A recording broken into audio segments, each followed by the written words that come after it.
శ్రీ పరమాత్మనే నమః. అందరికీ నమస్కారం.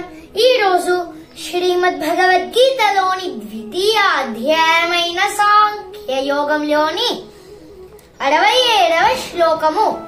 ఇంద్రియాణాం హి చరతాం యన్మనోను విధీయతే తదస్య హరతి ప్రజ్ఞాం వాయుర్నవమివాంభసి.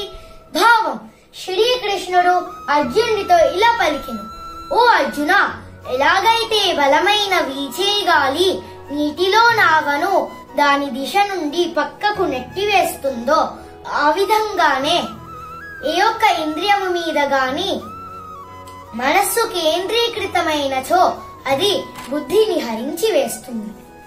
68వ శ్లోకము.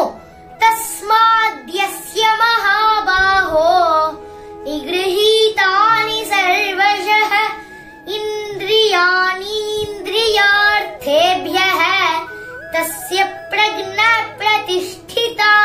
భావం: శ్రీకృష్ణుడు ఇంకా అర్జునుడితో ఇలా పలికెను: కాబట్టి ఓ అర్జున, శక్తివంతమైన బాహువులు కలవాడా, ఇంద్రియములను ఇంద్రియ విషయముల నుండి పూర్తిగా నిగ్రహించిన వ్యక్తి ఆధ్యాత్మిక జ్ఞానంలో స్థిరముగా ఉండును.